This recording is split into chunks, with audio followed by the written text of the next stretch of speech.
You never think it will happen to you. Friends go through the pain of divorce for one reason or another. But because you trust and love your partner, you never believe that you will become another statistic, another failed marriage. But when you look at divorce statistics, especially in the modern era, I wonder why people get married in the first place. The song, "Till Death Do Us Part," certainly sounds hollow, its meaning lost over the decades. I guess I should have recognized the signs, but not through what I read online, whether it be stories, articles, or just being more observant. When you are in love with someone, you tend to view the world through a rose-colored prism. When you're married, have children, a home, and a life together, the thought of growing old together is jarring, but apparently the signs were there and I had seen them before. I grew up in a home that was eventually labeled a single-parent family. Growing up, my parents' marriage seemed strong. They seemed to love and respect each other. My father worked hard. The physically demanding work took a lot out of him. But he loved his wife and family and sacrificed himself for what I guess you could call the greater good. My mother went back to work as soon as my younger sister went to school. As a child, we had no idea what was going on, but looking back, I soon recognized some of the signs. And that's when I figured it all out. She didn't start having an affair right away. I was a teenager when it started. My brother was about 18 months younger, and my younger sister was 3 years younger. It started the way many romances start. First, it was working late, then the business trips. Showers as soon as she got home from an afternoon spent with her lover. She dressed much better than she had ever dressed for our father. And since this was before smartphones, the secret phone calls and disappearances of my mother at odd times for her connections. The only reason my father found out about their affair was because he walked in on them. I later learned that he had finished work early, hoping to surprise my mother by taking her out for an afternoon. Who told him she was taking a half day to do her hair and go shopping? Instead, he arrived home and found her car in the driveway and a car next to it that he admitted he recognized. He parked on the street and walked home, entering through the back door. Walking into the bedroom, he found his wife, my mother, being entertained by her boss, in the marital bed. My father lost his temper and hurt him. His name was Jim Thompson, and he ended up crawling out of our house bruised. What my father quickly learned was that adultery meant absolutely nothing in a country where no-fault divorce was the norm. Some people argue that possession is 9/10 of the law. My father tried to kick her out of the house, pack her things, and send her to my parents. When they found out what she had done, they wanted nothing to do with her. Her sister also refused to take her in. Since the house was in her name, and also in my father's name, she refused to move in. My father was caught between a hammer and anvil. If he had stayed, divorce would have been impossible. A husband and wife must live apart for 12 months. That is, live in different places before a divorce can be granted. My father tried to evict my mother more than once because of her adultery, but it was not a crime and she had every right to stay in the house. Yes, sometimes no-fault divorces suck because, in the case of adultery, there is a guilty party who caused the divorce, and for them to leave the marriage without getting punished for breaking their vows seems a bit unfair. My father eventually gave up not wanting to stay in the same house with his cheating wife. He found an apartment and moved out. He couldn't find a place large enough to accommodate all three of us, so we were left to live with my mother. I guessed what was going on and immediately let my mother know what I thought of her. She tried to explain her reasons, but I told her I was going to go live with my father as soon as I could. My little brother and little sister had not been told anything, so they just wondered why my father had left. I tried to explain everything to them without getting into the conversation. The only good thing my mother had done during that year was to keep our visits with my father going. For the first couple months, he was broken. He tried his best to make a happy face for his kids, but even we could see that the smile was forced. Being the oldest, he sat me down at the table one night after my siblings had gone to bed and confessed that we were the only reason he was sticking around. But he would fight for custody and try to get a home if possible. It was a pipe dream, though. In those days, men were rarely granted custody, and when it came to divorce after 12 months of separation, it required them to go to court to resolve custody and other issues. When I became old enough to appear in court, I emphatically stated that I wanted to live with my father. But because my brother and sister were considered too young to make that decision, Even though the judge would take their word for it, custody of all three of us was awarded to my mother. The only silver lining for my father is that there is no alimony in Australia, although there is such a thing as spousal maintenance. However, it is not always awarded, and since our mother was earning well anyway, he only had to pay reasonable alimony. Unlike in the United States, in Australia child support is reasonable for the parent who is no longer in the household, so my father would not be left destitute because of child support payments. The next 4 years were difficult. I already despised my mother, and she knew it. To any man she tried to introduce as her new partner, I made it clear that my mother was a whore who cheated on her husband, forcing him to leave the family home. More than once, I left her in tears. By the time I was 16, we barely spoke, and I left the house as often as possible, for school, for a part-time job, or just not showing up. After the divorce, my father did get his life together and eventually met a beautiful woman named Naomi, his fellow divorcee. I supported their relationship, and she soon came to love his 3 children as her own. She had a daughter of her own, and we treated her like a sister. Despite the heartache, I was glad my father had found love again, even though I knew he was hesitant to marry. Naomi seemed to realize this and happily agreed to cohabitate. Eventually, they rented a house together and established a de facto relationship. As soon as I turned 18 and graduated from high school, I moved out of my father's house. I hated leaving my siblings, the only reason I stayed in the house until that age, but by then my relationship with my mother had become unacceptable. In the last words to her were, I'll admit, incredibly cruel.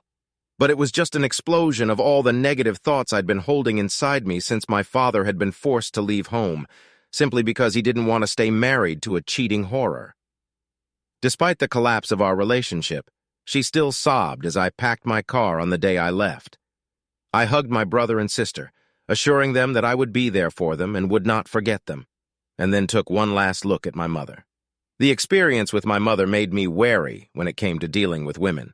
I had read many articles about infidelity and knew that I was a monogamous person at heart and would expect the same from any partner. I had a couple girlfriends in high school, but once I started working and making money, I started dating, hoping that I would find a woman worthy of my love and trust. I met Kylie when I was 21 years old. She was a recent university graduate. I was working as an engineer and taking night classes because although I enjoyed working with my hands, I was hoping to work my way up in the organization to a management position. I met her at one of the corporate gigs representing an engineering company, and she was working part-time as a sales rep for a supply company. We hit it off immediately, and by the end of the day, I had her number in my phone with a promise to call her. "Hot date, Mark?" my roommate asked. He was one of my best high school buddies, and we'd agreed to live together so the rent and bills would be cheaper. "Something like that, Dave? Is this the girl you met at the conference?" "Yeah." Finally got up the courage to call her. I looked at him and smirked. "Back off, Dave. I just waited a couple days so I wouldn't seem too pushy." Trust me, she was pretty excited on the phone when I called her and was anxious to meet up as soon as possible. After applying some aftershave, I decided I looked pretty good. Better than looking like a bum anyway. Although I had a decent job, the money still wasn't great, but I felt comfortable enough. We agreed to meet at one of the bars in town, and from there it was a case-by-case basis. I didn't usually organize dinner and drinks on first dates. Too many stories of women looking for a free meal and the man who paid for it never hearing about it again. Walking into the bar after I parked the car, she was sitting on a stool. She was already sipping her drink, meeting my gaze across the room. When her eyes lit up and she smiled, my heart seemed to beat faster. Over a couple of drinks, we gradually got to know each other. She admitted that her role in the corporation was temporary and that she was only hired because she had a pretty face, and that attracted men in her direction. She laughed, admitting that it was true, but it made her feel like a piece of meat. "And so many married men hit on me," she added. "It was disgusting." I realized what she was getting at. I know my own mother cheated, but both sexes were equally bad when it came to cheating. Out of my own curiosity, I looked up statistics online, and the fact that so many men and women admitted to having extramarital affairs shocked me. Making matters worse was the fact that according to many articles written in Australia, we were notoriously known as a bunch of cheating scumbags. "You were the perfect gentleman, Mark," she added, taking my hand in hers. You kept looking me in the eye the whole time and remained completely professional. At least until you asked for my number, you were the only sincere person. I wish you were single, though. I put my hand over my heart and raised my other hand. I swear I'm single. Ask any of my friends.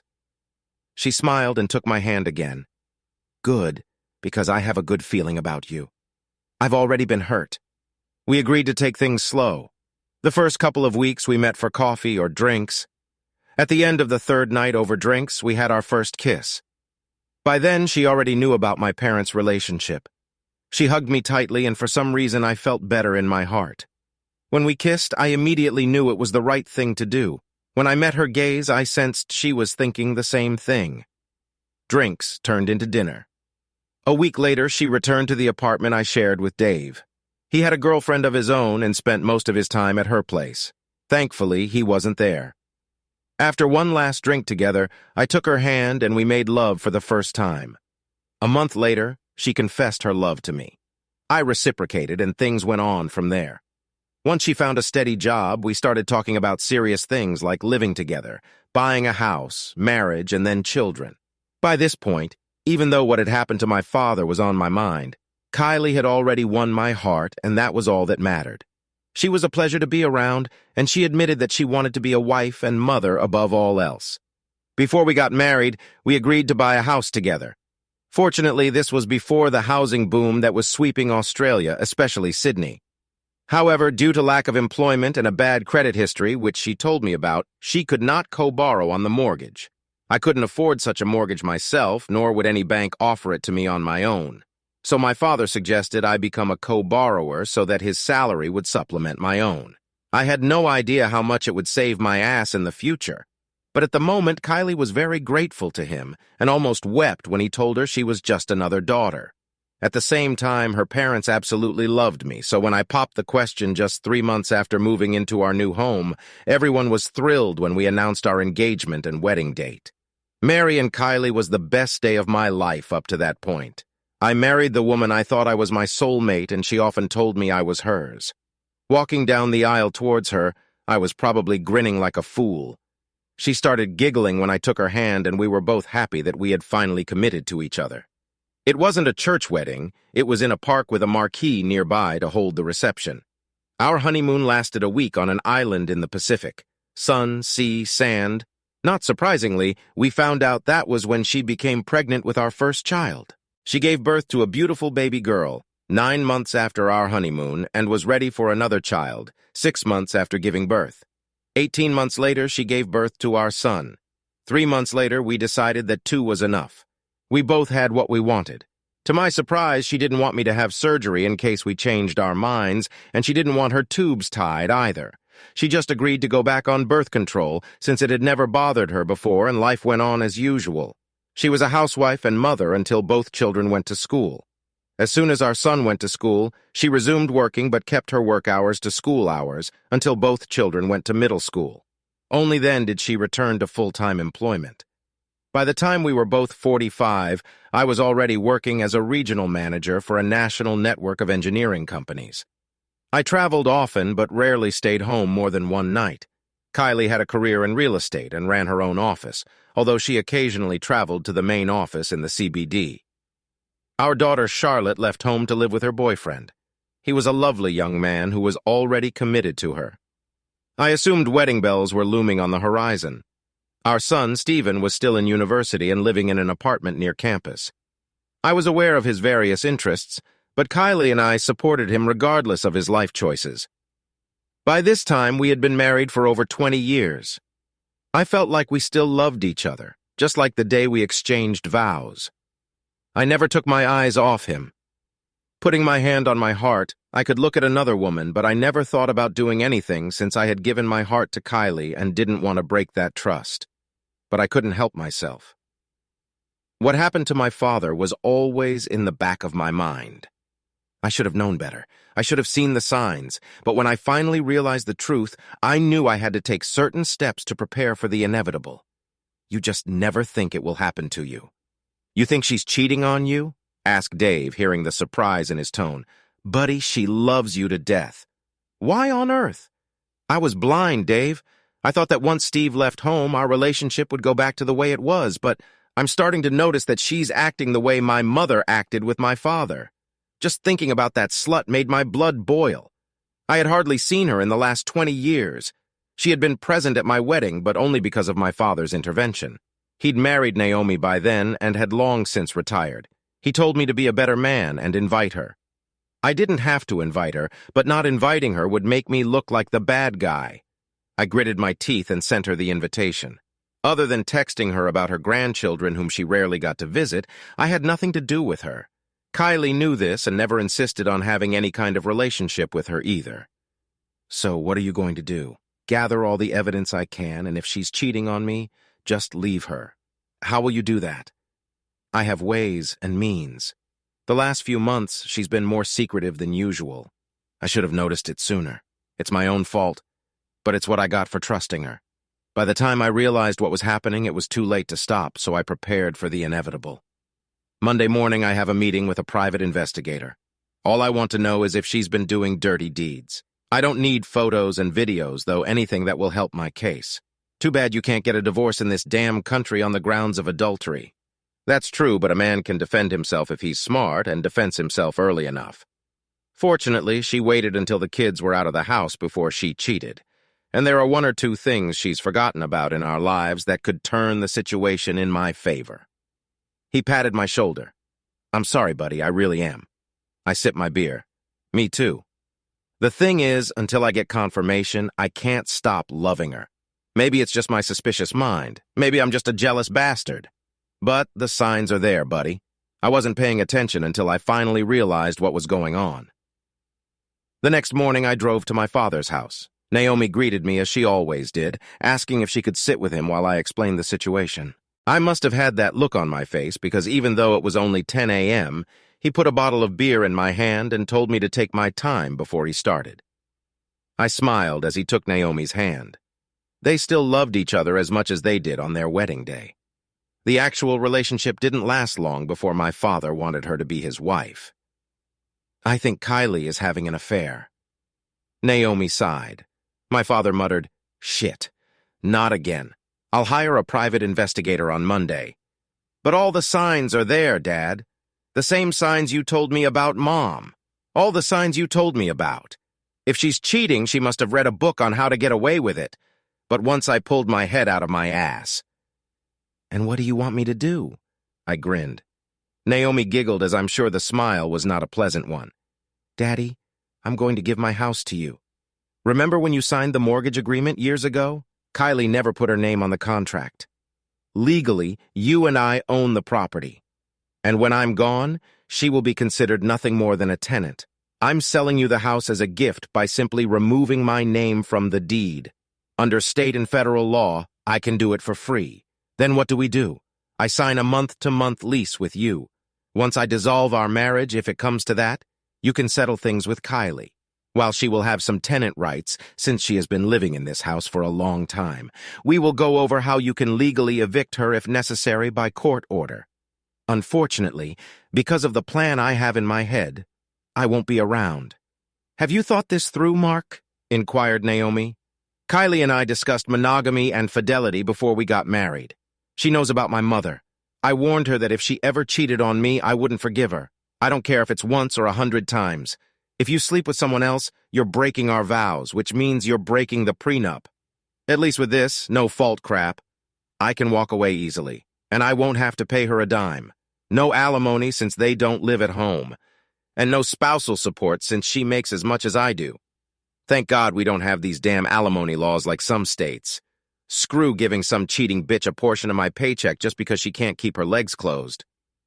I took a sip of my beer and looked at Naomi. Sorry, I'm a little pissed off about that. I hope I'm wrong. Back home, Kylie was sitting in the living room, curled up on the couch, watching a movie. She smiled at me as always, her eyes lighting up at my appearance. Where have you been? She inquired. Meeting with my dad, just needed some advice about something. About what? About a job. There might be a new opportunity on the horizon. The problem was that I only had suspicions, no concrete evidence that she was doing me nasty things, and if she was having an affair, it was with someone she didn't see every day.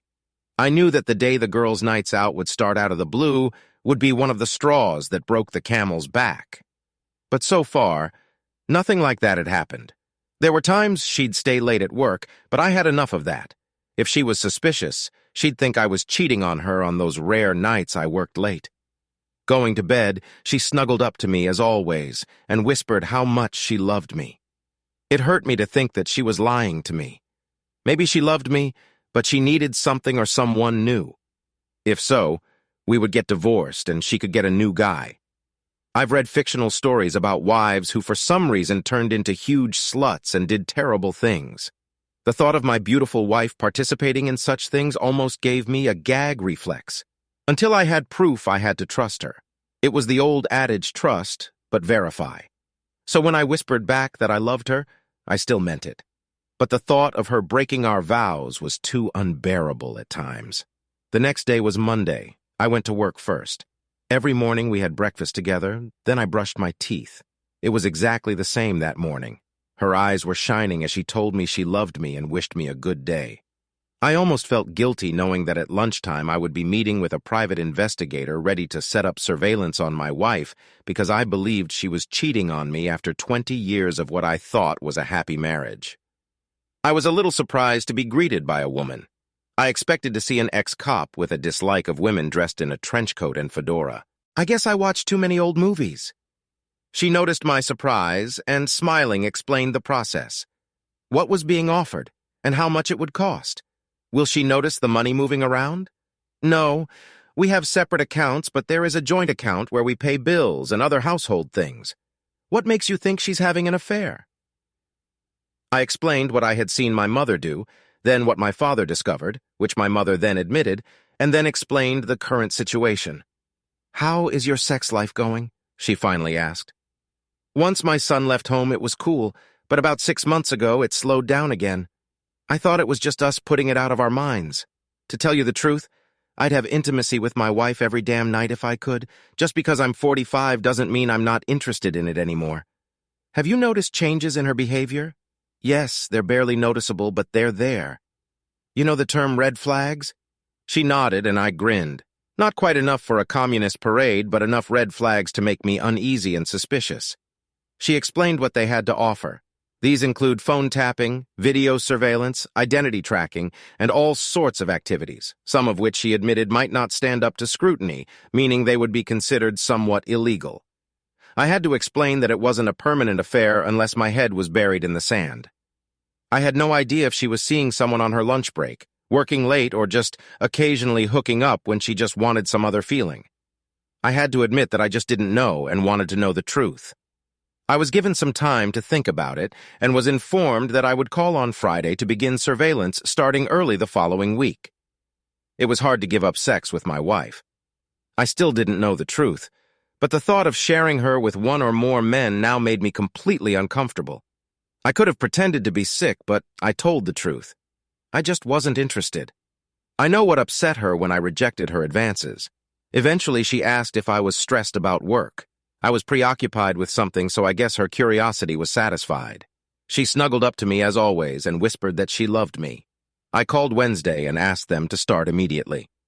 I needed to know, as this was starting to drive me crazy. I couldn't help but worry about what I was doing. I was just starting to drive me crazy. I couldn't help but wonder if it was all in my head. No wonder so many spouses who have been cheated on have been mentally traumatized.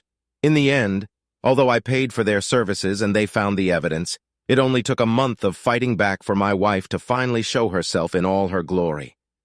By this time, I was reading literature every day about cheating spouses, whether male or female, all the signs of infidelity, how they pull the wool over their eyes, and what spouses can do to help. I was already prepared. I had already started moving things into the car, and I had what is called an evacuation bag. The workers knew I was getting ready to move. I just needed to give them a date. Our house was now my father's, and there was no mention of my wife in the lease. With any luck, she'd be kicked out of the house within a couple months. It was Friday evening. I got home at the usual time. When I walked in the door, Kylie was usually in the living room watching TV and sipping a glass of wine. We'd usually order takeout, talk about our week, maybe discuss weekend plans, snuggle up to each other, and then head to the bedroom. Before she started acting differently, Friday night was usually a great night when the kids finally left the house. We made love all the time, sometimes barely stopping until Sunday. But instead, I heard her busy in the bathroom. I almost laughed to myself. The situation was so cliched that I grabbed a beer from the kitchen and then settled down on the couch. You never think it's going to happen to you. I waited in the pitch darkness for her to appear. I expected to see a leaderous little black dress. Instead, she wore a motley blouse, a short skirt, stockings, and heeled shoes. She had styled her hair, applied makeup, jewelry, accentuated everything. She was simply stunning. Too bad it wasn't for me. I didn't realize it right away. Oh, Mark, I didn't know you were home. I got home at my usual time, Kylie. You've obviously been too busy prepping for whatever it is you're doing. Where are you going? She took a deep breath. I'm going on a date tonight, Mark, with John from work. Why? It's just for work. It was a brazen lie. I knew who he was. He was an affair partner. He worked at the head office of her company. He was married and had children about the same age. I'm not sure what she expected me to say. But there comes a point when a man just washes his hands of a man. If she expected me to beg or plead, she obviously didn't know me at all. She knew my stance on monogamy and fidelity. Standing up, she met my gaze as I approached her. I stared at her intently, and she eventually recoiled. I smiled as I made my way to the kitchen. You're not going to say anything, Mark? No. She had no idea how prepared I was. I guess we were both good actors. The only difference was that I wasn't tearing her heart out with lies. Okay, fair enough. I'll be home later. We'll talk then. I didn't say anything but followed her to the door. She stopped and looked back at me, looking as unsure as I'd ever seen her. Whether it was guilt or not, I didn't know, and I didn't care anymore. Good night, Mark, she said quietly. Goodbye, Kylie. She must have realized what I was trying to say, but apparently she thought I was going to be another man I'd read about who would put up with this kind of crap. But I wasn't a cuckold. I wasn't going to put up with that kind of shit. I wasn't interested in open marriage, wife-splitting, and things like that. It emasculates, demeans, and completely overturns the vows made at marriage. As soon as she left, I put my plan into action. I grabbed my evacuation bag and packed another suitcase, putting them in the car. I got on the internet and thanked the heavens that in this day and age, everything can be done through a phone app or online. We had very little debt, just a credit card that I immediately paid off and canceled. I paid all upcoming bills and then transferred most of our savings from our joint account to my own. I left her with enough money to pay a month or two's rent and bills. After that, she was on her own. Possession is 9/10 of the law. She didn't own the house, and by the time she realized our savings were gone too, I would be gone. As I walked around the house one last time, I couldn't help but sigh. So many good memories now ruined. Taking another mug of beer, I had 3 calls to make. The first one would be easy. The last 2 would be the hard ones. Dad, it's confirmed. She's cheating on me. She had the nerve to admit that she's going on a date with another man tonight. The plan goes into effect from now on. Where are you going? To Adelaide. I have a new gig there for 12 months. When the divorce is final, I'll probably go back to Sydney, but that's the thing. We'll wait and see. All right, son. I'll make sure she doesn't find out where you are. New number? I'll settle it as soon as I get there. I'll send you my new address as soon as I find a place to live. Drive carefully and don't do anything stupid. Dad, all I'm doing is leaving a cheating spouse. Unfortunately, this time like father, like son, sounds a little hollow. You haven't done anything wrong, Mark. Just find peace in what you're doing and soon you'll move on with your life. Just know that Naomi and I love you. Do your kids know? I'll call them next time. Good luck, son. Talk to you soon. Calling my kids was the hardest call I've ever made. I called my daughter first. She will always be Daddy's little girl. When I explained the situation, she cried on the other end of the phone. That's what hardened my heart to hear my little girl sobbing because her daddy had gotten his heart broken. I assured her that I will always love her, but for the moment I am leaving. I'll email her all my new details once I get settled. But for now, I'm not going to tell anyone anything. As for my son, he has shown the stoic attitude I would expect from any young man. He called his mother a whore, and the only question he had for me was what I was going to do with him. I'm going to find out where he lives and send it to his wife, I admitted. She deserves to know the truth. Other than that, I have no desire for revenge, Steve. This isn't fiction, it's real life. I'm heartbroken right now, but all I'll do is wait for the divorce and then somehow rebuild my life. I'm only 45, 46 when the divorce happens. What about counseling? Can she demand it? Marriage isn't like ours here, and neither are the divorce laws, Steve. You've read too many stories based on states' laws. As long as we've lived apart for 12 months, I can file for divorce. Since you're both over 18, I won't even be required to attend court, although I will, just to make sure everything goes smoothly. She can't require counseling since we've been married for 20 years. Well, I'd be careful, Dad. You know how the courts can be. If she's persistent enough, then I'll just take my evidence to the counselor, put the pictures in front of them, and ask them if they'll stay married to the woman who's cheating on them. Okay, Dad. Well, take care of yourself and keep in touch when you get to where you're going. I'll keep you in the loop as I believe Mom will be contacting me. She knows Lottie will protect you. Thank you, Steve. We'll talk soon. That was it. I wrote Kylie a short letter explaining that I was leaving and that she would hear from my father soon. I didn't give her the reason why, leaving it as a bit of a surprise. Other than that, I explained that I had already called our children and told them the truth, just like my father had. She could tell her parents that I left, but if I started getting insults or requests for reconciliation, I would send them proof. Finally, I took off my wedding ring and placed it on the coffee table, along with the note and all the proof I had received. These were copies, as I would keep the originals in case I needed to use them for any reason. Getting into the car, I didn't know whether to laugh or cry, but I found that all the stress I had been feeling disappeared as soon as I drove away from the house. I booked a hotel on the western outskirts of the city to prepare for my trip to Adelaide. I had 2 weeks to get there and set up my life, so I took my time and decided to stay in random country towns that had no more than a pub, post office, and police station, usually all in one building. A week later, I arrived in Adelaide. I was met at the office where I was to work by several people I recognized from previous corporate conferences. I already knew my role, so knowing I was a stranger in their city, they took me outside and showed me around, recommending neighborhoods where I should live. I ended up staying in a hotel for a month while I picked a place to live. I ended up choosing a modern 3-bedroom apartment in North Adelaide after researching information and discovering that it was one of the most beautiful suburbs in the city. I wasn't interested in buying as the average price was expensive, although not as bad as Sydney. I intended to return home to Sydney after 12 months.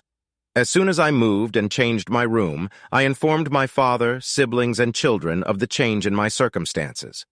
Charlotte called immediately wanting to visit me. I missed her terribly and arranged for her to fly for a month. My son was finishing his studies, but as Christmas was only 3 months away, he would visit me then, as he could stay for a few weeks. As for my father, he let me know what was going on with Kylie. Are you aware that she didn't get home until the next morning? Yes, I didn't distract the private investigators until the next day as I was curious as to what she was doing that night. She went out to dinner with him and it was all quite romantic. Then they spent the night in a hotel in the city. There was nothing else I needed to know. I thanked them for their efforts and paid them as their services were not needed after that. Well, I heard about it through the grapevine and also what she told me. When she returned home, she found your wedding ring, the note, and the evidence. She called me, your children, and her family in hysterics. You obviously didn't answer your cell phone, and I know she sent you emails. Any calls from her went to voicemail and were deleted. I marked all emails from her as spam. Well, that was just the beginning of her problems.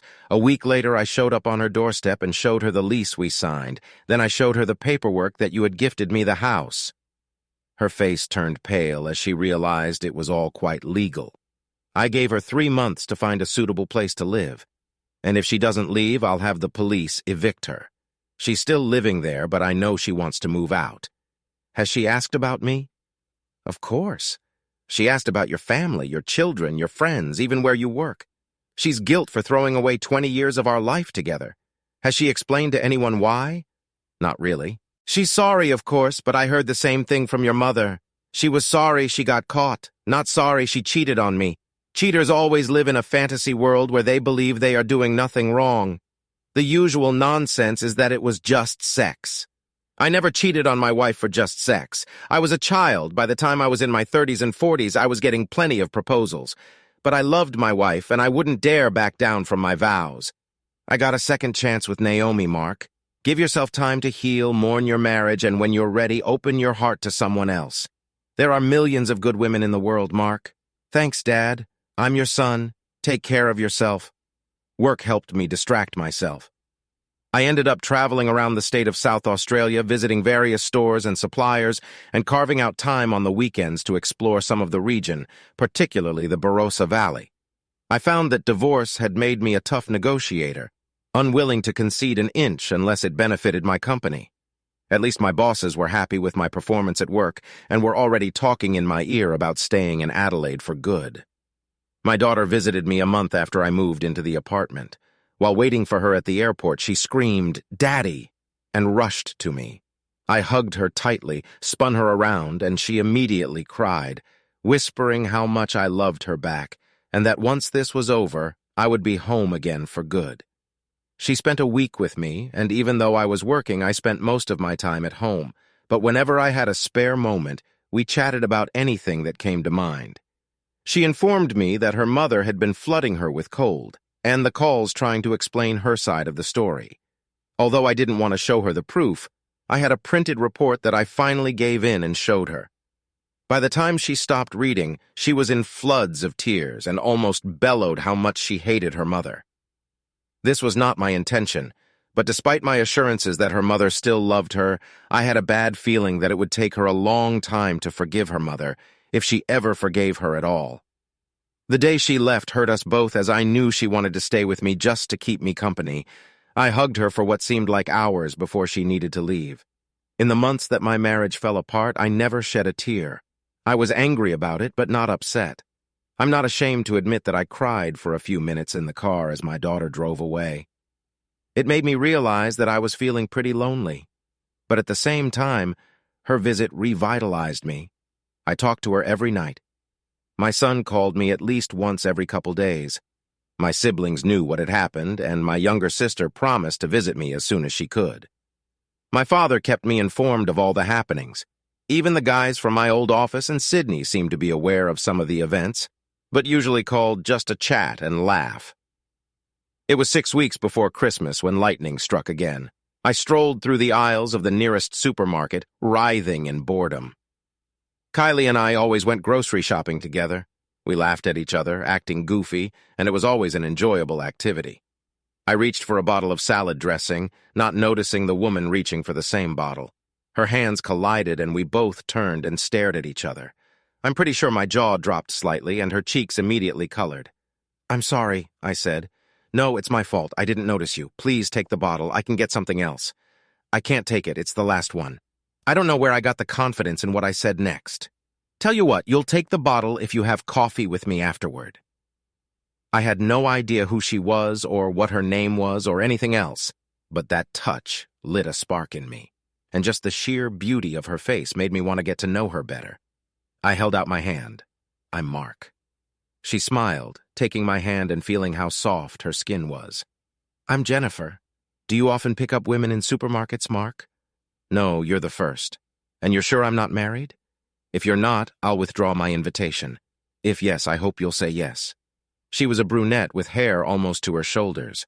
Her bright blue eyes were protected by a pair of thin-rimmed black glasses perched on a small nose. Her lips were full, but real, and her face was classically beautiful. I had no idea of her age. I wanted to examine her otherwise, but held back even though I guess she was 6 inches shorter than me. I don't know what she thought of me in response, but judging by her smile, she liked what she saw. "I'd like to get some coffee." "Why don't you give me your number?" Giving her my number, she sent me a text. "I'll be done shopping in about half an hour, then I'll need to take this home to put it away. But I can meet you in a couple hours if you want." "Are you local?" "Yes. I live nearby." "Do you?" "Same. I hate driving too far just to go grocery shopping. Let me know where you are and I'll meet you there." Pushing the cart forward, she placed a hand on my forearm. "I'll see you soon, Mark. It's been too long since I've had a date at a coffee shop." I heard the tone and met her gaze. I saw the pain in them as I saw the same expression in my own eyes whenever I looked in the mirror. I'll text you when I get home and let you know where I'll be. After doing the rest of my shopping, I took advantage of the self-service and practically rushed home, throwing everything in the fridge and cabinets before showering and changing. Before I left, I sent Jennifer a text, asking if she liked the nearby coffee shop I'd grown to love since moving into the neighborhood. She replied a couple minutes later, admitting that she frequents the same store quite often, and asked if we'd seen each other before. Admittedly, I was a little nervous waiting for her to arrive. I had dated my wife during our marriage, but this was my first real date in 20 years. She walked in, overdressed, wearing an absolutely gorgeous sundress. After buying her a drink, we just got to know each other. She confided that she just marveled at my confidence in asking her out in the middle of a busy supermarket. She then added, "But when you touched my hand, Mark, I felt something.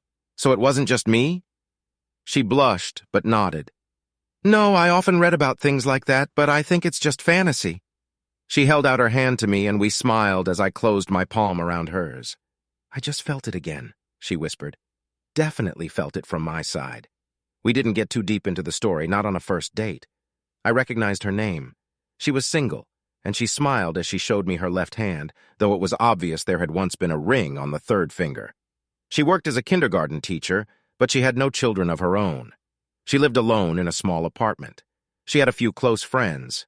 Her parents lived in the city. She had a younger sister, and she was 35 years old.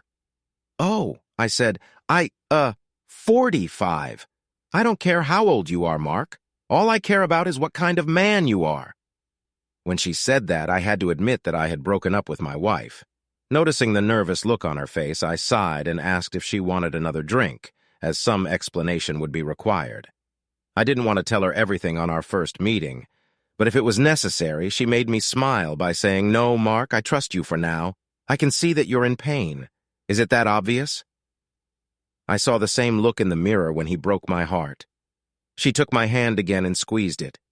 "It gets easier, but at first it's just one day at a time. Then weeks and months go by, and soon the person who broke your heart will no longer matter." She smiled at me again. "And then maybe you'll meet the very person who starts to mend that very heart. It's just that some people wait longer than others, but eventually it happens. My father used to say the same thing. Your father is a wise man." We finished our second glass and walked outside. Walking to her car, I felt awkward, not knowing whether to kiss her, hug her, or just wish her well. When I hugged her, part of me didn't want to let her go. I couldn't imagine finding someone I was attracted to so strongly and so quickly again. I guess we both didn't want to break the embrace. "Give me a call this week, Mark. I'd love to talk to you again. How about tonight?" She giggled, and it was a dagger to the heart. "You can call me whenever you want." After that night and every night thereafter, not wanting to interfere with her regular teacher's week, I asked if she wanted to go out to dinner Friday night. When she said she'd love to, I practically danced around the apartment as soon as I hung up the phone. I hadn't felt so giddy in a long time. At the conference on Thursday, more than one person remarked on my rather sunny disposition. Everyone knew about my breakup and impending divorce, so they immediately assumed I was seeing someone. Not wanting to jinx it, I told them that I enjoyed my date at the coffee shop and that I would be having dinner with the same person the next night. I added that I had no interest in going on dates. I went out with one woman at a time. If it didn't work out, I would try with another. The restaurant I chose had rave reviews online, but I hadn't visited it before. It was a casual dining room, but the food was supposed to be excellent. Despite the casual atmosphere, I still wore slacks rather than jeans, a long-sleeved button-down shirt, a pair of leather shoes, and some cologne, although stubble was kept to a minimum. The restaurant had a bar, and I smiled when Jennifer was already there waiting for me. She looked incredibly nervous. Noticing my approach, she stood up, and without thinking, I leaned in to kiss her. She immediately kissed me back. "Wow," she whispered, pulling away from me. "If you're only going to greet me like that on our second date, I wanted to do it at the end of our first." A waiter approached us to take us to our seats. Luckily, we got a small semicircular booth so we could sit side by side. After ordering our drinks, we chatted about our weeks. It was impossible not to notice how passionate she was about teaching, but when she confessed that she wanted to have children of her own, I started talking about mine. I think we were both annoyed when the waiter came back and asked about our order, as it disrupted the conversation. We agreed to split the appetizer and dessert, with everyone getting the main course. I was amazed at how easily the conversation flowed. I was mesmerized by her face, her voice, her mannerisms. I'm sure she caught my eyes more than once as she blushed each time. The food was excellent, no complaints, and the waiters and waitresses were attentive but not too intrusive. I paid after dinner, although she suggested we go to Holland's before I asked if she wanted another drink. She immediately agreed. I took her hand and led her to a bar I'd looked up online. It was a quiet place, a man at a piano playing background music. There were more booths here. Jennifer was enjoying a cocktail, and I was enjoying a bourbon with a mixer. "What's wrong, Mark?" she finally asked. I told her everything. How we'd met, about our life together, our children, our careers. But then I explained what happened to my father, about my relationship with my mother not working out. They're divorced and what I learned. Then I gradually realized that my wife was doing the same thing. Then I confessed how I left. What I had done a few weeks before all of this. I'm still married, Jennifer, but we live apart. I moved here to make sure the divorce goes through. I'm not sure if you would consider what I'm doing cheating or not. I won't blame you if you do. But my marriage is over. It exists in name only. I will return to Sydney to make sure the divorce is finalized. And if you met someone here, then I talked to him about our options. My children are in Sydney. Being so far away from them is hard. I had to look away as admitting it upset me. I miss them every day. My ex-husband was quite a piece of work, Mark. He swept me off my feet when I was 19. He was 25 at the time. The age difference didn't bother me, but my parents warned me about him. But I was in love and didn't listen to them. I didn't notice the red flags that showed up after a couple months. I was surprised he let me go to work, but that was all I was allowed to do. Slowly but surely, he isolated me from family and friends. I was expected to teach school and then come home and practically become as maid and whore. She paused as I felt in my gut that this was only the beginning of the story. I suppose it was worse from there. I talked back to him, which means I was disrespectful to my husband. I was dressing like a whore or coming home late. That means I was cheating. I was spending money on things I wanted. That meant I was financially irresponsible. He never said anything positive. He was a sea of absolute negativity. "I can't imagine wanting to say anything good about you, Jennifer," I said softly. I knew I needed to get away. He was crazy, and I knew that one day he would either hit me and put me in the hospital or just destroy me. I called my father and cried into the phone, asking him to save me. He arrived with 2 of my uncles and a few of his friends. My ex-husband tried to fight them off, but pushing and hitting a woman is different than fighting off a man. Or a man, since my father cleared his watch with 1 punch, and then they tied him to a chair while they helped me move out. I immediately went to the police, got a restraining order and an AWO against him. I've been divorced for 7 years and he doesn't know where I am. I've barely dated Mark. I've been afraid for so long. She raised her eyes and looked into mine. Then I met you, and I had feelings I hadn't felt in so long. I'd never felt them for him. She got behind the wheel, but it wasn't safe to drive, so I offered to drive her home. Stopping in front of an apartment building, I realized I had considered it before choosing my current residence. After escorting her inside, she opened the front door and hesitated. I made my decision, pulled her to me, and kissed her again. "I had a wonderful night, Jennifer. I'd like to spend it again. During the week, any night you want. I'm a pretty good cook in the kitchen if you'd like to have dinner with me. Let me know the night and I'll bring something too. I'm a pretty good cook myself." She smiled. "Well, I'll cook first and then you cook for me and we'll compare results." "What night?" "Wednesday, Mark, although I'm expecting your usual nightly call. And lots of messages. If you play your cards right, you might even get a surprise or 2 in a message. What are you doing tomorrow?" "Nothing. Why don't we go to the beach? You just want to see me in a bikini?" "Huh? No, just want to have a good time." When I got home, I heard my phone beep a couple times and didn't open it until I was inside and sitting on the couch with a beer in my hand. "I had a great night, Mark. I wanted you to spend the night with me, but I don't want to rush things. I don't want to rush things either. When you're here Wednesday night, bring a change of clothes. I want you to stay, but it's too early for anything but sleeping in the same bed, Mark." I'm tired of sleeping alone, Jennifer. I am too. I'm already in bed. It's royal, but it feels empty. It didn't feel that way until I met you. I'll pick you up at 9 o'clock in the morning. I'll take you out for breakfast first, and then we'll go to the beach. J, what's your favorite color? M, usually blue. On a woman, black or red. J, then I have the perfect bikini for you. I'll see you in the morning, Mark. M, sweet dreams, beautiful. The last message was a love heart. Stopping the next morning outside her apartment complex, she honked at me. I knocked on the door and heard her calling me inside. She smiled at me. What do you say? Do you have a broom? I'll have to fight off all the men. Her smile widened and she disappeared, returning in a t-shirt and shorts. Grabbing her bag, I put it in the trunk of the car next to mine and drove her to a beachside cafe to eat a simple but hearty breakfast. The beach had already filled up by the time we were ready to sunbathe. We spent the entire day on the beach, going down to the water a couple times. Do you want to stay for a drink? I'd love to, but if I stay, I don't want to leave. She walked over to me and said, Go home and change your clothes, she whispered. Come back and have a drink and stay the night. I ran into the house, threw out my things, quickly packed my bag, grabbed the essentials, and rushed to her. When I, out of breath, knocked on the door, she opened it and laughed as I caught my breath. Grabbing me by my shirt, she dragged me inside, slammed the door shut, and pushed me back onto the couch. The next morning, she made me breakfast, and we spent the day just lying around her apartment. Any silence was comfortable. Take your time, Jenny, I whispered. We have all the time in the world. I knew I was already in love with her, and I sensed she was feeling the same way. The only problem was that I hoped it wasn't a withdrawal. I had just recently left my wife of 20 years and had fallen in love with the first woman I saw. But I wanted to think it was fate that had brought us together.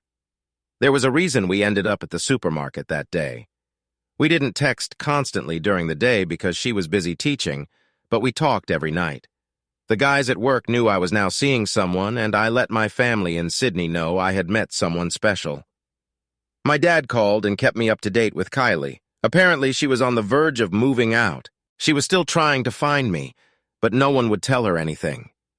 She thought I was still in Sydney and hoped she would eventually meet me. Wednesday night couldn't come fast enough. Jennifer had prepared a sumptuous dinner that was delicious and hearty, and the dessert she made for us struck a chord with me. Patting myself on the stomach, I said, It is often said that the way to a man's heart is through his stomach. I love you, she whispered. Turning to kiss her, I couldn't help but smile. I love you too, I whispered back. Isn't it too soon? Not at all, Jenny. If that's how we feel about each other, then that's how it is. I felt it on our first date over a cup of coffee. I knew I'd met the man I wanted to spend the rest of my life with. And I mean, if you want to be closer to your kids, I'll go with you. Are you sure? It's a big decision. There's nothing keeping me here, Mark. My parents are still healthy. My sister is happily married. I won't make a decision right now, but my heart says I should come with you. I'd love to meet your children. They'll be here for Christmas. Then you will all come to spend Christmas with my family. That night, she visited my apartment for the first time. She called it a bit bachelor, but it was clean and neat, though she understood why I kept it simple, since it was only a temporary place where I would be living. At the mention of marriage, she blushed and turned away. Gently taking her wrist, I admitted that I was already thinking about it too. Jenny, I can't remember the last time I felt this much love for Kylie. I'm not saying that because she broke my heart and cheated on me. Maybe all these years we've been on a roll. Maybe it's because it's something new. Maybe it's just because I'm older and have more life experience. But I love the hell out of you, Jennifer Morris. And one day I want to be Jennifer Williams, she whispered back. For the next few weeks, life was bliss. We weren't separated for a single night, although truth be told, we spent more nights at her apartment rather than mine, as her apartment was much nicer to be in.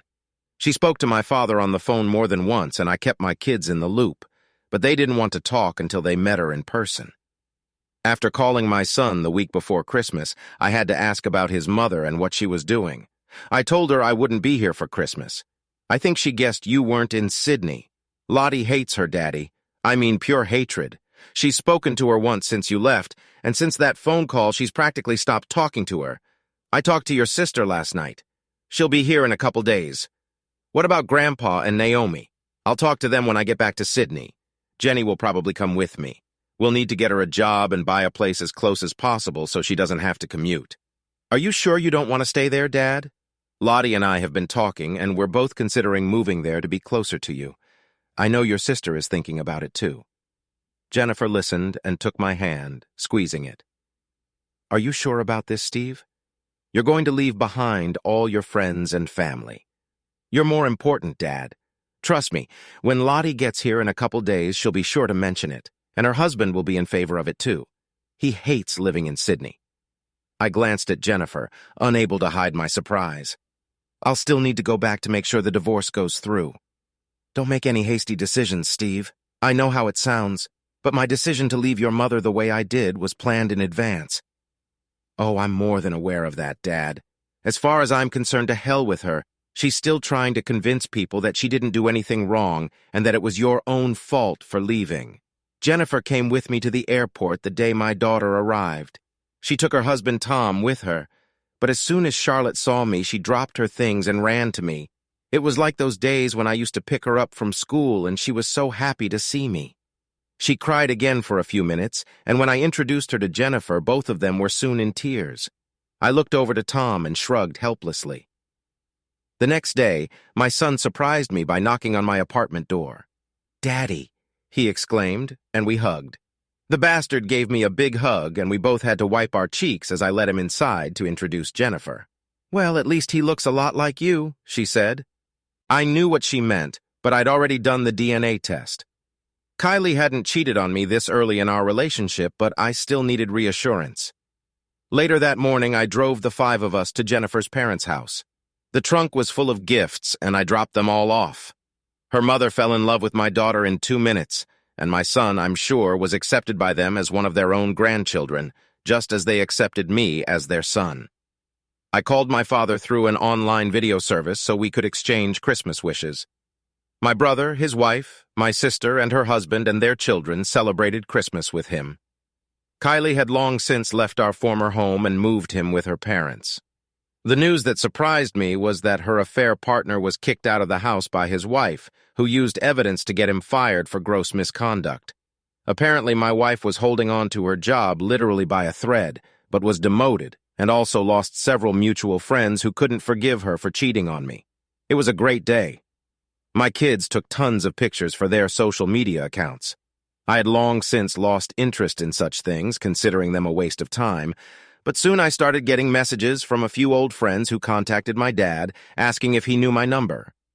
Many were curious to know what happened, so I answered simply. Others gave me information about Kylie, but I replied that it just didn't matter. As soon as the 12 months were up, I would file for divorce and return to Sydney just to make sure it went into effect. Christmas with Jennifer and her family was wonderful. When she mentioned that she was coming to Sydney with me, I told her that we would be staying in Adelaide and someone from my family would be joining us instead. Her face lit up, and I brought her almost to tears when I finally gave her the gift I wanted. It was too early to propose since I was still technically married, so I bought her a gorgeous necklace and bracelet. She immediately put them on and whispered that she would wear them as often as she could. After we ate a big lunch, her father offered me a beer, and we ended up in his garage where he put an old sports car on wheels. I haven't seen Jenny this happy in a long time, Mark. Partly, I think leaving Adelaide would do her good. But would you be happy to stay here forever? I'll stay here for her and my children will move here to be closer. How soon can you finalize the divorce? A few months at the most. I've been honest with Jenny about everything from the beginning. I understand she's been doing nasty things to you. Yes. Maybe up to 6 months, although I only had concrete proof in the last few weeks before I pulled the pin. He shook his head. Hell, I've read about all this cheating nonsense. Why get married if you can't keep your legs closed? Ever heard of cuckolds? Judging by the look of disgust on his face, he knew exactly what it was. Yeah, I'm not sure that's what Kylie meant, but it's one of the new bullshit things. Same thing with all these people and wanting a free relationship so you can cheat while keeping your conscience clear. Honestly, if my wife asked me to do something like that, I'd be in jail. How much disrespect is there in asking someone to do that? Jenny's ex-husband here was both cheating and abusive. What? He put a hand on my shoulder. She barely knew about the cheating. But he was doing it with everyone who moved. He squeezed my shoulder. She loves you, Mark. Just don't break her heart. Please, I'm not sure I can handle another call like that from my little girl. He sipped from his bottle and, looking away, added quietly, "I almost destroyed it, Mark. I love her more than anything in the world, Daddy." He grinned, already calling me Sin. "I've been hurt badly myself, so we both carry the wounds in our hearts and souls. We help each other." We stayed until late afternoon, and my daughter drove us home as I had too much to drink. Back at my apartment, the kids went to bed, and Jennifer dragged me to our bedroom. If it was good, she enjoyed New Year's Eve even more. I told my kids to have fun while I walked her to a hotel downtown. After dinner and drinks, I escorted her back to our room where there was a bottle of champagne and a few appetizers. "Any wishes for the new year?" I inquired. "Not just one. Would you like to hear them?" "Sure. I want you to live here with me. Deal. I want you to propose to me as soon as you get your divorce. I'm already looking at rings." She clung to me even tighter. "I want a baby," she whispered. "Jennifer will get married and have a family together." My children left a few days later.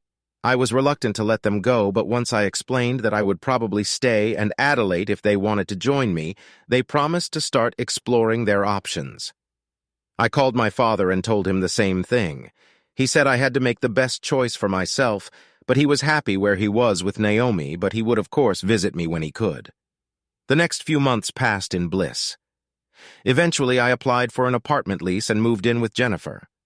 I won't say it was one of those fairy tale romances after all. It was real life, but I don't remember myself happier. We were a true team in everything about our lives. She knew that the specter of my divorce loomed on the horizon, and at times still lingered in my mind. We both still had trust issues, but we agreed to always talk about any problems without giving the other a reason to think we were doing anything wrong. Our lives were great, and we never stopped seeing each other. Just enjoying her presence made me feel better about myself. She made me strive to be a better man, perfect in her eyes. As for Jennifer, she showed me so much love that I had already bought an engagement ring by the time I was ready to return to Sydney. During the flight, she was more nervous than I was because she knew there were still potential banana skins. My dad met us at the airport along with my siblings and kids. We would stay with my dad while the divorce was being finalized. I had already filed the papers, but the lawyer informed me that Kylie was trying to contest the divorce.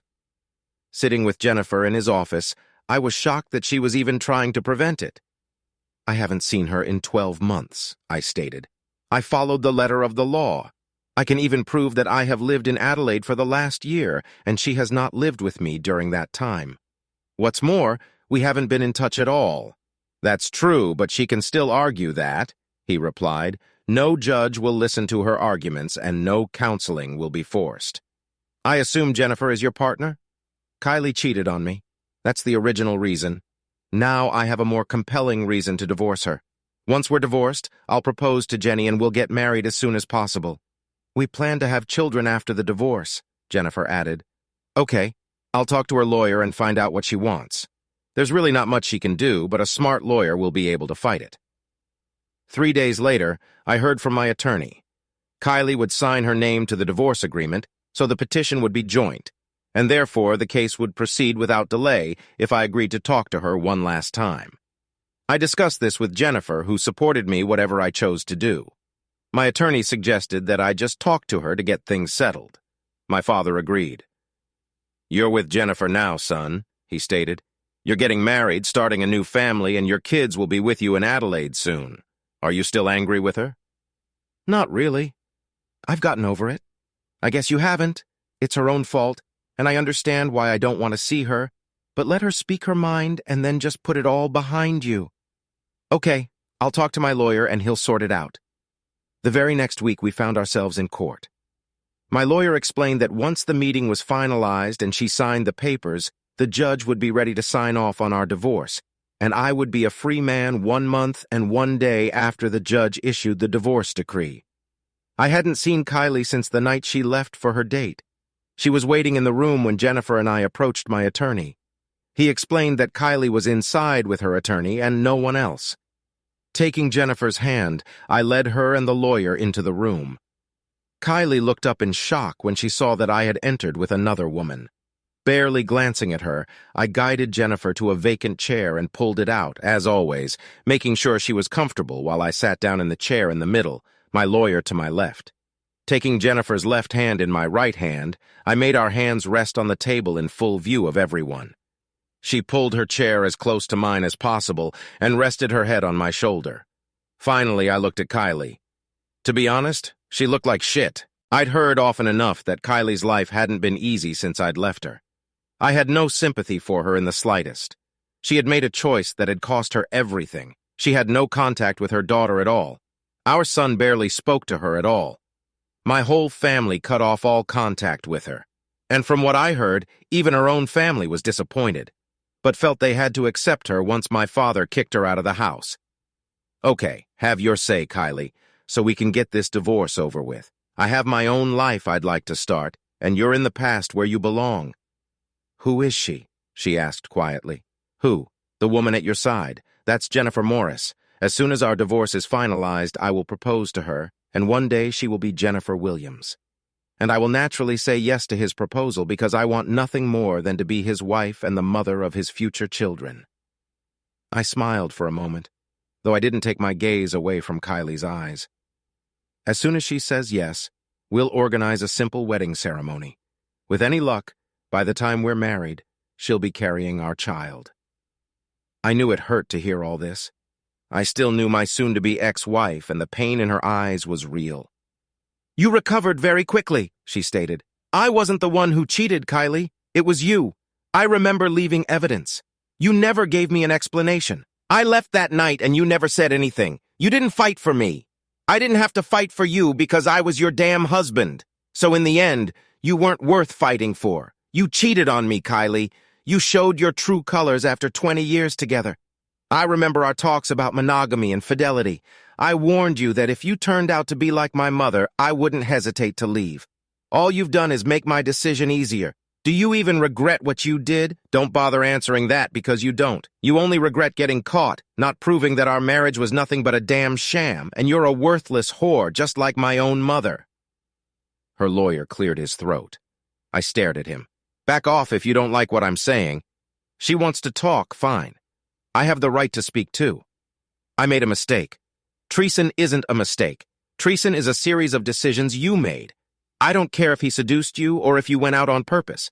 The simple fact is that you slept with him and therefore lost any right to call me your husband. It was just sex. And there it is, the very phrase that so many sluts used to justify their decision. I'm sorry, but most people equate sex with love, and considering you were my wife, I was the one you should have been doing it with, not some damn idiot you were working with. We talked about this before we were married, Kylie. You just don't remember. I warned you again what would happen if you cheated on me. You forget that my mother cheated too. As soon as I pulled my head out of my ass, I knew what you were doing, so I just had to gather proof. If you had said no that night, would you still have left? Yes. I would have left either way, but I would have left in a different way. What you did that night was so damn disrespectful. You deserved everything that happened afterward. You took all our money. Consider it payment for 20 wasted years. I paused and shook my head. No, that's not really fair or right. You gave me our 2 children. It wasn't a waste. I also verified that they were mine. That upset her. I never cheated on you then. No, you only turned into a whore afterward. You sold our house. No, I gave it to my father. It's still in his name and he rents it out. He's already told me he's going to sell it and give me most of the money so I can buy another house where I live now. You didn't even give me a chance, Mark. Because you sure as hell didn't deserve one, Kylie. Where do you live now? None of your business. I don't want you to know that information. The day I left you stopped mattering to me. My children are grown and can choose who they want to be with on special days, whether it's birthdays or holidays. She fell silent as she knew nothing she said would make me change my mind. Just sign the papers and move on with your life, Jennifer stated. He hasn't seen you or spoken to you in 12 months. He's come to terms with it. He loves me and I love him. We're going to get married, start our own family, and grow old together. You chose to leave him. I'm glad I was the one who caught him, hugged him, whispered that everything would be okay and I would never let him down. He owns my heart, and I know I own his. I didn't mean to. She met my eyes and I saw tears. I kept my composure.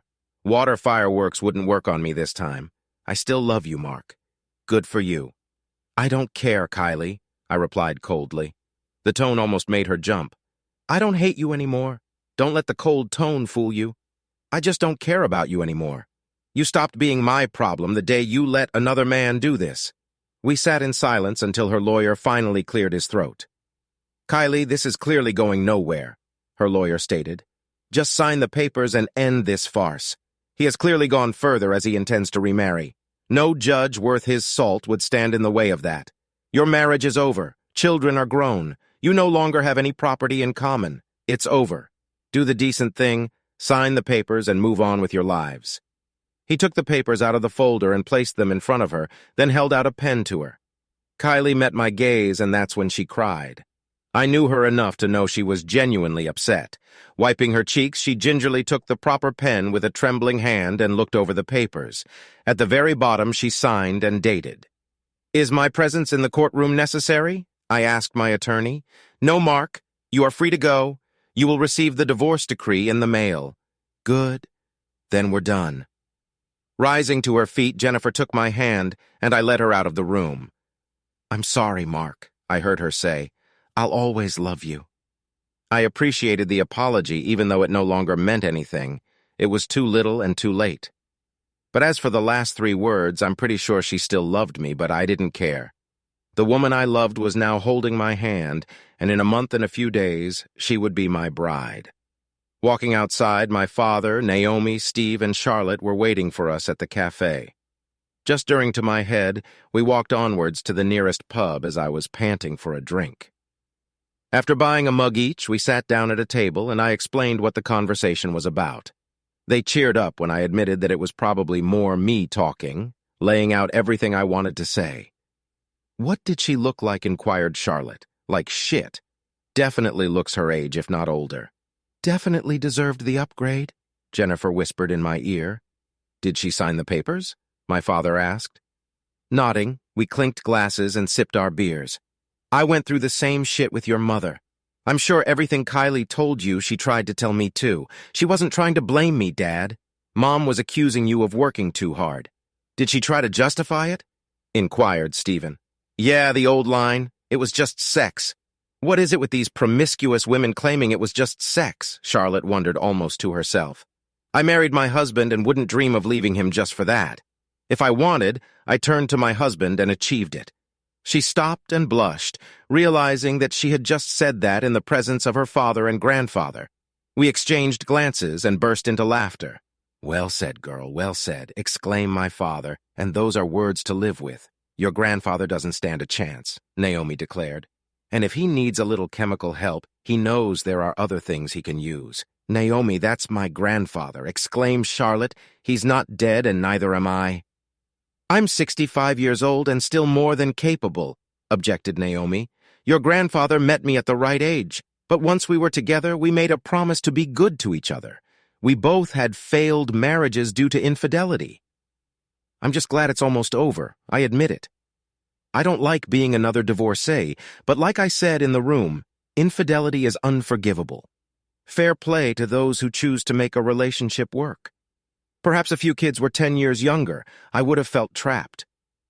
But then I looked at my dad. It was a struggle, but he always supported me. We stayed in Sydney for a few more days while I discussed with my family their plans. Charlotte and Tom immediately agreed to come to Adelaide. Stephen was still assessing his options, but would likely join us. To my surprise, my sister offered to join us. Inviting her to dinner when she arrived alone, I learned that her marriage had also broken up. You can stay with us while you work things out, Jennifer offered. Any family would welcome you. You are my family now, and my family is yours now too. I'm selling the house here, and we're going to capitalize on it, I added. Housing prices in Adelaide are a lot more reasonable than here, so we're going to buy a big house. With rooms to fill with little people, Jennifer suggested, taking my hand and placing it under stomach. I'll be carrying our first child soon. How many do you want, Mark? As many as you want, Jenny. I love being a father. A month later, I received a divorce decree stating that my marriage to Kylie Daniels, since she didn't keep her last name, was officially over. I never heard from her again, but rumor had it that she left Sydney within 6 months of our divorce. According to Stephen, who was the only one still in touch with her, She headed north to Queensland to start over. After that, I just stopped asking, and Stephen stopped telling me as I no longer cared what she was doing. 2 days after receiving the divorce decree, I proposed to Jennifer on the beach in front of our families. She could barely get a word in edgewise, nodding as I slipped the engagement ring on her finger. 6 months later, we were married on the same beach, as our new home was only a few hundred meters away. As she walked towards me in her wedding dress, no one could fail to notice her baby. But my future wife just glowed as her father led her towards me. Taking her hand, we couldn't contain our smiles as we turned to face the celebrant. My dear ones, we are gathered here today. Epilogue. I'm a year away from retirement and life couldn't be better. Jennifer and I have been married for almost 20 years and we are still as happy today as the day we met. Our first date, our first lovemaking, all those first meetings leading up to our wedding day. 6 months after returning to Adelaide after that trip to Sydney, my daughter and son were living in Adelaide. My daughter is still married to Tom and has 3 grandchildren. My son is married to a wonderful man, and they have adopted 2 children. My father and Naomi moved in with us in Adelaide a year after the divorce, where he lived for almost 10 years before passing away peacefully in his sleep. Naomi was heartbroken, and the first thing we did was insist that she live with us. She resisted for a while until she realized our house was huge, and we ended up building her a granny apartment so she could still have her independence. My sister moved in with us in Adelaide almost immediately after my husband left, taking the children with her. Like her brother, she was a victim of infidelity, and he didn't fight back when she took his children. We found her a place to live when she stayed with us for a couple months. She ended up marrying one of my co-workers and good friends, and they have been happily married for 15 years now. My brother stayed in Sydney and was the only one who kept in touch with our mother. At the age of 60, I learned that she had passed away. Having had no relationship with her for almost 40 years, I was unable to feel any sorrow upon learning of her death. Jennifer suggested that we attend her funeral after all. Again, it was about being a better person, so we all flew to Sydney to attend the funeral. I was surprised to learn that she had remarried and practically adopted her husband's children as her own. They weren't shocked to learn of our existence, but were surprised that she didn't admit to being completely estranged from 2 of her 3 children. We could have explained why we were estranged, but funerals are not the time. We just said we were here to pay our last respects before returning home. As there were no relatives left in Sydney, my brother moved in with us in Adelaide within a year. As for Jennifer and I, we ended up having 4 children, 2 boys and 2 girls. My older daughter and son were thrilled to have siblings and enjoyed babysitting, even though Jennifer and I didn't get out much. But we still loved each other deeply, always cared about each other's companionship, never went to bed irritated, and our lives are still as vibrant today as they were when we first slept together. I look back on my life in the period when I was divorced. I'm sure there are those who would have preferred that I caved to my ex-wife, but what would have been the point? The fact that I left without saying a word actually hurt her much more, and I kept quiet for a year until I went back just to make sure the divorce went through. She knew my thoughts on fidelity and broke the contract. As for those who believe in reconciliation, I can't agree with that either. If your wife cheats and you find the strength to forgive her, that is your business. But trust is broken, and can it ever be fully restored? I don't believe it can. You will spend the rest of your life in suspicion and resentment, and divorce is probably inevitable in the end. Instead, I went down a road that is often not traveled. There was no real revenge, at least not to the point of burning everything to the ground, but there was no chance of reconciliation either. I just walked away and decided to move on without Kylie. I found Jennifer my one true soulmate. I still maintain that meeting in the supermarket was fate. I'm not religious, but I'm sure there are old-world religions that talk about gods of fate. Are you ready, Mark? I turned around and saw my wife looking simply gorgeous in a gorgeous red ball gown.